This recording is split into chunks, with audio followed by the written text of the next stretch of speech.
എല്ലാവർക്കും നമസ്കാരം. ഷാഡോ ബ്രോഡ്കാസ്റ്റിംഗിന്റെ സൗജന്യ മലയാളം ക്ലാസ്സിലേക്ക് എല്ലാവർക്കും സ്വാഗതം. ഞാൻ ശ്രീകാന്ത് സാറ്. അപ്പോൾ നമ്മൾ മലയാളത്തിൽ ഇന്ന് പഠിക്കാനുള്ളത് ഒരു കവിതയാണ്. കവിത എല്ലാവർക്കും ഇഷ്ടമാണ്.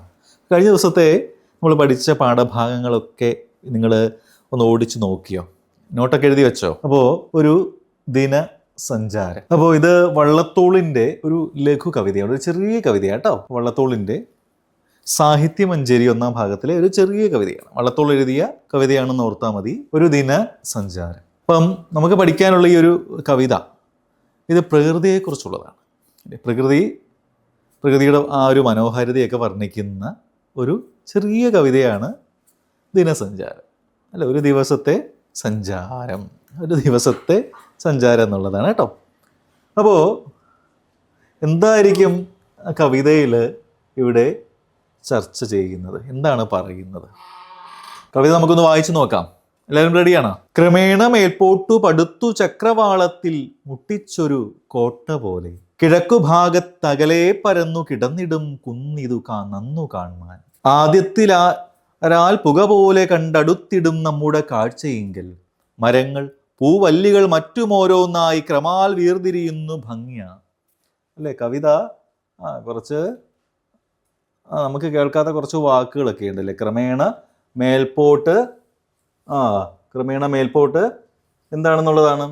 ക്രമേണ മേൽപോട്ട് പടുത്തു ചക്രവാളത്തിൻ മുട്ടിച്ചൊരു കോട്ട പോലെ. എന്തെങ്കിലും മനസ്സിലായോ? എന്തെങ്കിലും മനസ്സിലായിട്ടുണ്ടോ? ചില വാക്കുകൾ ചക്രവാളം കേട്ടിട്ടുണ്ട്, കോട്ട പോലെ, മേൽപോട്ട്, ഇതൊക്കെ കേട്ടിട്ടുണ്ടല്ലേ. പിന്നെ ഞാൻ കുറച്ച് വാക്കുകളൊക്കെ അറിയാം. കുന്ന് അല്ലേ, കുന്ന്, ആ വാക്ക് കേട്ടിട്ടുണ്ട്. ബാക്കിയൊന്നും ഞങ്ങൾക്ക് മനസ്സിലാകുന്നില്ല. കവി എന്തായിരിക്കും പറയുക? എന്തായിരിക്കും ഈ കവിതയിലുള്ളത്? ക്രമേണ മേൽപോട്ടു പടുത്തു ചക്രവാളത്തിൻ മുട്ടിച്ചൊരു കോട്ട പോലെ, അല്ലേ, മേൽപോട്ട് ഉയർന്നു നിൽക്കുന്ന, ആകാശം മുട്ടി നിൽക്കുന്ന ഒരു കോട്ട പോലെ. എന്താണ്? കിഴക്ക് ഭാഗത്ത് അകലെ പരന്നു കിടന്നിതും കുന്നിത് നന്നു കാണാൻ. എന്താ? കിഴക്ക് ഭാഗത്ത് ആകാശം മുട്ടി നിൽക്കുന്ന ഒരു കുന്നുണ്ട്. ആകാശം മുട്ടി നിൽക്കുന്ന ഒരു കുന്നുണ്ട് എവിടെ? കിഴക്ക് ഭാഗത്തായിട്ട്. അത്രയേ ഉള്ളൂ. അതിനാണ് ഇൻഡയറക്റ്റ് ആയിട്ടല്ലേ ഇങ്ങനെ പറയുന്നത്. ക്രമേണ മേൽപോട്ട് പടുത്തു ചക്രവാളത്തിൽ, ആകാശം മുട്ടി നിൽക്കുന്ന കോട്ട പോലെ നിൽക്കുന്ന ഒരു കുന്ന്, ആകാശം മുട്ടോളം പൊക്കമുള്ള ഒരു കുന്നുണ്ട്. കിഴക്ക് ഭാഗത്ത് അകലെ പരന്ന്, എന്താ ആകാശം പോലെ ഇങ്ങനെ പരന്ന് കിടക്കുകയാണ് ഈ കുന്ന് കണ്ടാല്, അല്ലെ, അത്രയും വലിപ്പം ഉണ്ടെന്ന് തോന്നും. കിടന്നിടും കുന്നിത് നന്നു കാണാൻ. പക്ഷെ ഈ കുന്ന് കാണാൻ നല്ല ഭംഗിയാണ്, അല്ലേ. വെറും കുന്ന് അല്ലേ, വെറും ഒരു ഒത്തിരി വലിപ്പമുള്ള കുന്നാണെങ്കിലും അത് കാണാനൊരു ഭംഗിയുണ്ട് ആ കുന്ന്. അത് ആകാശം പോലെ ഇങ്ങനെ പടർന്ന് കിടക്കുകയാണ്. അപ്പൊ ആകാശം മുട്ടി നിൽക്കുകയാണോ, അല്ലെ, ആകാശത്തിന് അത്രയും വലിപ്പം ഉണ്ടോന്നൊക്കെ തോന്നും കുന്ന് കണ്ടാല്. അത്രയേ ഉള്ളൂ ആശയം. അപ്പൊ ഈ വാക്കുകളൊന്നും കണ്ട് നിങ്ങൾ പേടിക്കണ്ട കേട്ടോ. ക്രമേണ മേൽപോട്ട് പടുത്തു ചക്രവാളത്തിൻ മുട്ടിച്ചൊരു കോട്ട പോലെ കിഴക്ക് ഭാഗത്ത് അകലെ പരന്നു കിടന്നിടും കുന്നിതു നന്നു കാണാൻ. അങ്ങനെ ആകാശം മുട്ടി നിൽക്കുന്ന ആ ഒരു വലിയ കുന്ന് കാണാൻ നല്ല ഭംഗിയാണ്, അല്ലെ. ആകാശം മുട്ടി നിൽക്കുന്ന ഒരു കുന്ന് കിഴക്ക് ഭാഗത്തുണ്ട്, അത് കാണാൻ വളരെ ഭംഗിയാണ്. ഇത്രയും മനസ്സിലായോ? ഇത്രയും നിങ്ങൾ സിമ്പിളായിട്ട് മനസ്സിലാക്കി പോയാൽ മതി. എന്നിട്ടോ, ആദ്യത്തിൽ ആരാൽ പുക പോലെ കണ്ട അടുത്തിടും നമ്മുടെ കാഴ്ചയെങ്കിൽ, ആദ്യത്തെ കാഴ്ചയിൽ, അല്ലേ, കാണുന്നവർക്ക് തോന്നും ഒരു പുക പോലെ. ഒരു പുകയാണോ അങ്ങ് കാണുന്നത്? ദൂരത്തൊരു അങ്ങനെ വ്യക്തമല്ല, ഒരു മൂടൽമഞ്ഞ് പോലെ എന്തോ ഒന്ന് അകലെ കാണാം ആദ്യത്തെ കാഴ്ചയിൽ. അപ്പോൾ കണ്ടടുത്തിടും നമ്മുടെ കാഴ്ചയെങ്കിൽ, അല്ലേ, ആരാൽ പുക പോലെ കണ്ടടുത്തിടും നമ്മുടെ കാഴ്ചയെങ്കിൽ, ആദ്യ കാഴ്ചയിൽ ഒന്നും വ്യക്തമല്ല, ഒരു പുക പോലെ കാണാൻ പറ്റുള്ളൂ. മരങ്ങൾ, എന്താ ആ കുന്നിൽ എന്താ ഉള്ളത്? കുന്നിനടുത്തായിട്ട് എന്താ? മരങ്ങൾ, പൂവല്ലികൾ മറ്റും ഓരോന്നായി ക്രമാൽ വേർതിരിയുന്നു ഭക്തിയ. പൂക്കൾ നിറഞ്ഞ ചെടികളുണ്ട്, മരങ്ങളുണ്ട്, ഇങ്ങനെ ഓരോന്നും എന്താ വേറെ വേർതിരിഞ്ഞ് ഭംഗിയോടുകൂടി ആ മലയുടെ അടുത്ത് നിപ്പുണ്ട്. വൃക്ഷങ്ങൾ മാത്രമല്ല, ചെടികളില് പൂക്കള് വിരിഞ്ഞ് വേർതിരിഞ്ഞ് ഒരുപാട് ചെടികളുണ്ട്, വൃക്ഷങ്ങളുണ്ട്. ഇവയെല്ലാം വേർവിട്ട് നല്ല ഭംഗിയോടുകൂടി എവിടെ നിൽക്കുന്നു? എവിടെയാ ഉള്ളത്? ഈ മലയുടെ അടുത്ത് കാണാം. ആദ്യം കാണുമ്പോൾ ആകാശം മുട്ടി നിൽക്കുന്ന ഒരു മലയേ ഉള്ളൂ. പിന്നെ എന്ത് പറ്റി? പിന്നെ വ്യക്തമായിട്ടൊന്നും അത്ര വ്യക്തമൊന്നുമില്ല, ഒരു മൂടൽ മഞ്ഞ് പോലെ. എന്നാൽ കുറച്ചൊക്കെ തെളിച്ചായിട്ട് കാണാം. കുറേ വൃക്ഷങ്ങളുണ്ട്, വൃക്ഷങ്ങളെടുത്ത് കുറേ ചെടികൾ നിൽപ്പുന്നുണ്ട്. ആ ചെടിയിൽ എന്തുണ്ട്? ചെടിയിൽ എന്താ ഉള്ളത്? നിറയെ പൂക്കളുണ്ട്. എന്താണ്? പൂക്കളുണ്ട് അല്ലേ?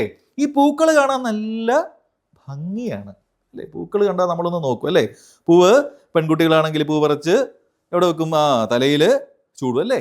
അപ്പോൾ ഈ പൂക്കൾ കാണാൻ വളരെ ഭംഗിയാണ് അല്ലേ? വെറും കാഴ്ചയല്ല, ഒരു മങ്ങിയ കാഴ്ചയാണെങ്കിലും ഈ പൂക്കളും ചെടികളും വൃക്ഷങ്ങളും ഒക്കെ നിൽക്കുന്നത് കാണാൻ വളരെ ഭംഗിയാണ്. പ്രായേണ പത്രങ്ങൾ നിറഞ്ഞു തിങ്ങി നിൽക്കുന്ന വലിയതൊരു മണ്ഡലത്തിൽ, പ്രായേണ പത്രങ്ങൾ അല്ലെ, പത്രങ്ങൾ എന്ന് പറഞ്ഞാൽ ഇലകൾ, നിറഞ്ഞു തിങ്ങി നിൽക്കുന്ന ഇലകൾ നിറഞ്ഞു തിങ്ങി നിൽക്കുന്ന വലിയതൊരു മണ്ഡലത്തിൽ, ഈ ഒരു പ്രകൃതിയുടെ ആ ഒരു സൗന്ദര്യത്തിൽ പരക്കെ പച്ച നിറം പെടുന്നി അല്ലെ, ആ മൊത്തം ഒരു പച്ചപ്പ്, പരക്കെ നിൽക്കുന്ന ആ പച്ചപ്പിൽ കുന്നെത്രയും കുളിരേകിടുന്നു. അങ്ങനെ പച്ചപ്പ് നിറഞ്ഞ വൃക്ഷങ്ങളെല്ലാം തിങ്ങി നിറഞ്ഞു നിൽക്കുന്ന ഈ ഒരു പ്രകൃതിയുടെ ആ ഒരു മനോഹാരിതയിൽ ആ കുന്നിനെന്താണ്?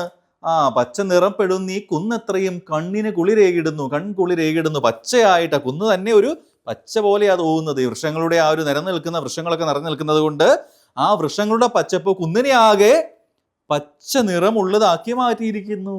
എന്നിട്ട് അത് കാണുമ്പോൾ എന്താ? കണ്ണിന് കുളിരേകിടുന്നു. അത് കാണുന്നവരുടെ കണ്ണിന് എന്താ ഒരു കുളിര് അല്ലേ? അത് വീണ്ടും കാണാൻ തോന്നുന്ന രീതിയിൽ നമുക്ക് അത് വീണ്ടും വീണ്ടും കാണാനുള്ള ഒരു തോന്നലുണ്ടാക്കുന്നു. കണ്ണിന് എപ്പോഴും അങ്ങോട്ടേക്കൊന്ന് നോക്കണം, ആ കാഴ്ചയൊന്ന് ആസ്വദിക്കണം, അങ്ങനെയുള്ള ഒരു ചിന്ത നമുക്കുണ്ടാക്കുന്ന രീതിയിലാണ് ഈ കുന്നിനടുത്ത് ഈ വൃക്ഷങ്ങൾ പച്ചപ്പ്, ആ വൃക്ഷങ്ങളുടെ പച്ചപ്പ് നമുക്ക് കാണാൻ സാധിക്കുന്നത് അല്ലേ? എന്നിട്ടോ ഈ പച്ചവർണ്ണത്തിനിടയ്ക്കു ശില്പജ്ഞർ ചായപ്പണി ചെയ്ത പോലെ. പക്ഷെ ഇതിനകത്തൊരു കാര്യമുണ്ട്. എന്താ? ഈ പച്ചവർണ്ണം, ഇങ്ങനെ വലിയ പച്ച നിറമുണ്ട് അല്ലേ? മൊത്തം പച്ചപ്പാണ് കുന്നിന്, വൃക്ഷങ്ങൾ നിൽക്കുന്നതുകൊണ്ട് കുന്നിനും ഒരു പച്ച നിറമാണെന്ന് നമ്മൾ പറഞ്ഞു അല്ലേ? എന്നിട്ട് എന്താ സംഭവിച്ചത്? ഈ പച്ചവർണ്ണത്തിനിടയ്ക്ക് ശില്പജ്ഞർ ചായപ്പണി ചെയ്ത പോലെ. ഈ പച്ചപ്പിനിടയ്ക്ക് എന്താ?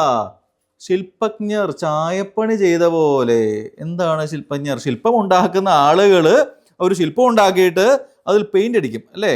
നിറം കൊടുക്കും. ശില്പത്തിന് നിറം കൊടുക്കുന്നത് പോലെ എന്താണ് അത് കാണപ്പെട്ടത്? ഈ കുന്നിന് മൊത്തം ഒരു പച്ച പെയിന്റ് അടിച്ച പോലെ, ഒരു പച്ച നിറം കൊടുത്ത പോലെയാണ് വൃക്ഷങ്ങളൊക്കെ ഇങ്ങനെ അവയുടെ പച്ചപ്പൊക്കെ നിറഞ്ഞു നിൽക്കുന്നപ്പോൾ കവിക്ക് തോന്നിയത് എന്താ? ഇത് മൊത്തത്തിൽ കുന്നിന് ആരോ ഒരു ശില്പവേല ചെയ്യുന്നവർ, ശില്പം ഉണ്ടാക്കുന്നവർ ശില്പം ഉണ്ടാക്കിയ ശേഷം എങ്ങനെയാണ് അതിന് നിറം കൊടുക്കുന്നത് പോലെയാണ് ഈ കുന്നിൽ ആ പച്ചപ്പ് മൊത്തത്തിൽ ഇങ്ങനെ നിറഞ്ഞു നിന്നത്. പിന്നെ ഒരു കാര്യം കൂടിയുണ്ട്. കാണപ്പെടുന്നുണ്ട് ചുവന്ന മണ്ണും രണ്ടിനുമേറെ പ്രഭ ചേരുമാറായി. പിന്നെ അതിന് ഭൂമിക്ക് എന്താണ്? ചുവന്ന നിറമുള്ള മണ്ണാണ് ഈ കുന്നിലുള്ളത്. താഴെ ചുവന്ന നിറം, മുകളിൽ പച്ച അല്ലേ? താഴെ ചുവന്ന നിറമുണ്ട്. കാണപ്പെടുന്നു ചുവന്ന മണ്ണും, തൊട്ടടുത്ത് താഴെ ചുവന്ന മണ്ണാ ഉള്ളത്. രണ്ടിനുമേറെ പ്രഭ ചേരുമാറായി. രണ്ടും കൂടെ ചേരുമ്പോൾ ആ കാഴ്ച ഒരു നല്ല ഭംഗിയാണ്.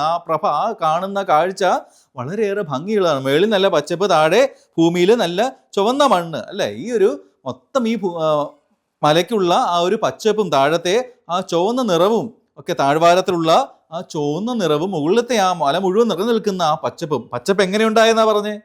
എങ്ങനെയായിരിക്കും? പച്ചപ്പ് വൃക്ഷങ്ങളുടെയും ചെടികളുടെയും ഒക്കെ ഇലകൾ അല്ലെ, ആ പച്ച നിറമാണ് മലകൾക്ക് പച്ചപ്പ് ആണെന്നുള്ള ഒരു തോന്നൽ നമുക്ക് ഉണ്ടാക്കുന്നത് അല്ലേ? അപ്പോൾ ആ പച്ചപ്പ് വളരെ കാണാൻ നല്ല ഭംഗിയാണ്. മരങ്ങൾ തൻ പച്ചില പല്ലവങ്ങൾ, പുഷ്പങ്ങൾ, പുല്ലെന്നിവയിലെല്ലാം ഈ പോക്കുവെയിൽ ഏൽക്കുകയാൽ വിചിത്രവർണ്ണം വഹിക്കുന്നത് കുന്നിതേറ്റം. എന്നിട്ട് പറയുകയാണ്, മരങ്ങൾ തൻ പച്ചില പല്ലവങ്ങൾ, മരങ്ങളുടെ ശിഖരങ്ങളിലുള്ള ഇലകൾ, പല്ലവങ്ങൾ, പൂക്കൾ അല്ലേ, പുല്ലെന്നിവയിലെല്ലാം ഈ പോക്കുവെയിൽ, ഈ വെയിലേൽക്കുമ്പോൾ ഈ വൃക്ഷങ്ങളുടെ ശിഖരത്തിലേക്ക് ആ ശിഖരത്തിലെ ഇലകളിലേക്ക്, ആ പൂക്കളിലേക്ക്, അവയിൽ വിരഞ്ഞു നിൽക്കുന്ന പൂവിലേക്കൊക്കെ വെയിലേൽക്കുമ്പോൾ, പുല്ലെന്നിവയിലെല്ലാം അല്ലേ, താഴെ നിൽക്കുന്ന പുൽച്ചെടികളുണ്ട്, ആ പുല്ലിലൊക്കെ വെയിലേൽക്കുമ്പോൾ ഈ പോക്കുവെയിലേൽക്കുകയാൽ വിചിത്രവർണ്ണം വഹിക്കുന്നിത് കുന്നിതേറ്റം. അപ്പോൾ വെയിലേറ്റ് കഴിയുമ്പോൾ, ഇതിൽ വെയിൽ തട്ടിക്കഴിയുമ്പോൾ, ആ വൃക്ഷങ്ങളിലൊക്കെ വെയിൽ തട്ടിക്കഴിയുമ്പോൾ അതിൻ്റെ ഇലകളിൽ, അതോടൊപ്പം പുല്ലിൽ, അതോടൊപ്പം വൃക്ഷങ്ങളിൽ ചെറിയ പൂക്കളൊക്കെ ഉണ്ടായി നിൽക്കുന്നുണ്ട്. ആ പൂക്കളിലൊക്കെ വെയിൽ തട്ടുമ്പോൾ എന്താ ഒരു പ്രത്യേക ഭംഗിയാണ്. അതിൻ്റെ നിറമൊക്കെ അങ്ങ് മാറും, പല വർണ്ണങ്ങളുണ്ടാകും അല്ലേ? വിചിത്ര വർണ്ണം, പല വെയിലിൻ്റെ കാഠിന്യം കൂടുന്നതനുസരിച്ച് അതിൻ്റെ ഭംഗിയിലും വ്യത്യാസങ്ങളുണ്ടാകും. ആ നിറത്തിലൊക്കെ വ്യത്യാസങ്ങൾ വരും അല്ലേ, ചെറിയ ചെറിയ വ്യത്യാസങ്ങൾ വരും. അത് പല നിറമാണെന്ന് തോന്നി. വെയിൽ തട്ടി കഴിയുമ്പോൾ ഇലയുടെയും പൂവിൻ്റെയും കുന്നിൻ്റെയൊക്കെ നിറം എന്താ പല നിറത്തിലാണോ ഇതൊക്കെ നിൽക്കുന്നതെന്ന് തോന്നും. അങ്ങനെ ഒരു കാഴ്ചയെ നമുക്ക് ഇവിടെ കാണാൻ പറ്റുന്നത് അല്ലേ.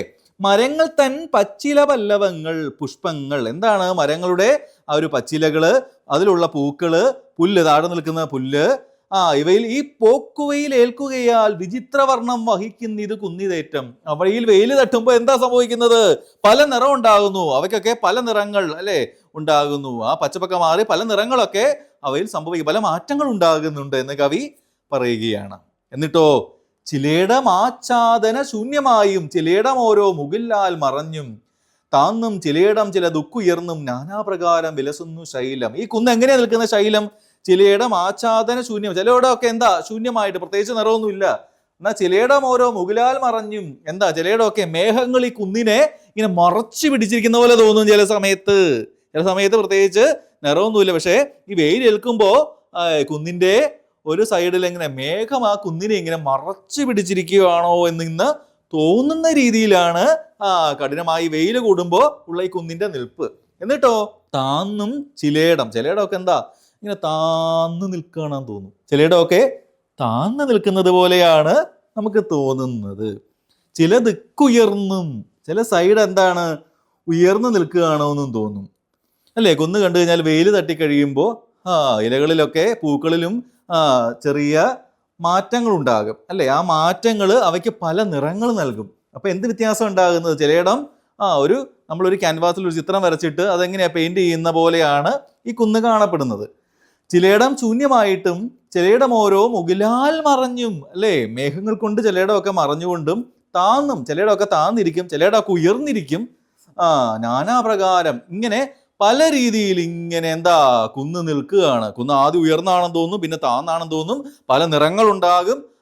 ഈ വെയിൽ ഏൽക്കുന്നതനുസരിച്ച് കുന്നിൽ ഒരുപാട് മാറ്റങ്ങൾ സംഭവിക്കുന്നുണ്ട്, ഒരുപാട് മാറ്റങ്ങൾ കുന്നിൽ ഉണ്ടാകുന്നുണ്ട് അല്ലേ.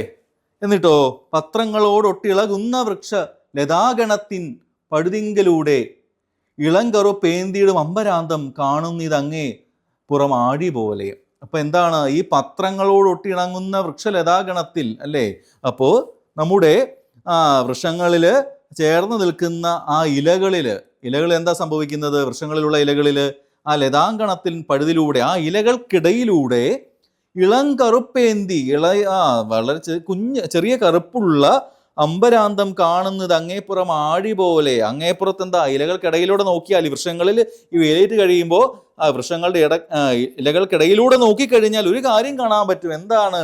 അങ്ങേപ്പുറത്ത് ഒരു ആഴി പോലെ, ഒരു മറു സൈഡ് ഒരു കടലാണോ ഒരു ആഴിയാണോ അവിടെ ഒരു സാഗരമാണോ എന്നൊക്കെ തോന്നിപ്പിക്കുന്ന രീതിയിലാണ് കുന്നിന്റെ കിടപ്പ്. ഈ കുന്ന് വെയിലേറ്റ് കഴിയുമ്പോൾ പല നിറങ്ങൾ ഉണ്ടാകുന്നു, വൃക്ഷങ്ങളിലും പൂക്കളിലും ഒക്കെ വലിയ മാറ്റങ്ങൾ ഉണ്ടാകുന്നു. അതേറ്റ് കഴിയുമ്പോൾ എന്താണ് വൃക്ഷങ്ങളിലെ ഇലകളിൽ വെയിൽ തട്ടി അതിനിടയിലൂടെ നമ്മളൊന്ന് നോക്കിയാൽ നമുക്കൊരു കാര്യം കാണാൻ പറ്റും.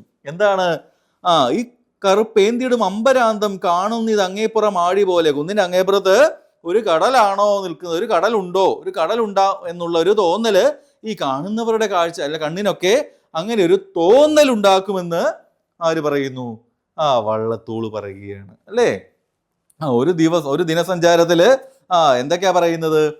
കവിതയിൽ എന്തൊക്കെ കാര്യങ്ങളാണ് പറയുന്നത്? ഒരു കുന്ന് കാണുന്നുണ്ട്, അത് വെറും കുന്നല്ല, ആകാശം മുട്ടയെ നിൽക്കുന്നതാണ് അല്ലേ. ക്രമേണ മേൽപോട്ടു പടുത്തു ചക്രവാളത്തിൽ മുട്ടിച്ചൊരു കോട്ട പോലെ കിഴക്കുഭാഗത്തകലെ പരന്നു കിടന്നിടും കുന്നിതു നന്നു കാൺമാൻ അല്ലേ. എങ്ങനെയാ തുടങ്ങുന്നത്? ക്രമേണ മേൽപോട്ടു പടുത്തു ചക്രവാളത്തിൽ മുട്ടിച്ചൊരു കോട്ട പോലെ കിഴക്കുഭാഗത്തകലെ പരന്നു കിടന്നിടും കുന്നിതു നന്നു കാണുമാൻ അല്ലെ. കിഴക്ക് ഭാഗത്തായിട്ട് ആകാശം മുട്ടി നിൽക്കുന്ന ഈ കുന്ന് കാണാൻ വളരെയേറെ ഭംഗിയാണ്, വളരെ നല്ല കാഴ്ചയാണ്. ആദ്യത്തിലാരാൽ പുക പോലെ കണ്ടടുത്തിടും നമ്മുടെ കാഴ്ചയിങ്കൽ അല്ലെ. ആദ്യ കാഴ്ചയിൽ ഒരു പുകൽമഞ്ഞ് പോലെയാണെന്ന് തോന്നുന്ന രീതിയിലാണ് ആ കുന്നിന്റെ കിടപ്പ്. അപ്പോൾ കവിത നന്നായിട്ടൊന്ന് വായിക്കുക. അപ്പോൾ നമുക്ക് അടുത്ത ക്ലാസ്സിൽ ബാക്കി കാര്യങ്ങൾ പറയാം, പഠന പ്രവർത്തനങ്ങളൊക്കെ ചെയ്യാനുണ്ട്. അപ്പോൾ കവിതയൊന്ന് നന്നായിട്ട് വായിക്കുക, കവിത ചൊല്ലാൻ പഠിക്കുക. അപ്പോൾ വീണ്ടും നമുക്ക് അടുത്ത ക്ലാസ്സിൽ കാണാം. നന്ദി, നമസ്കാരം.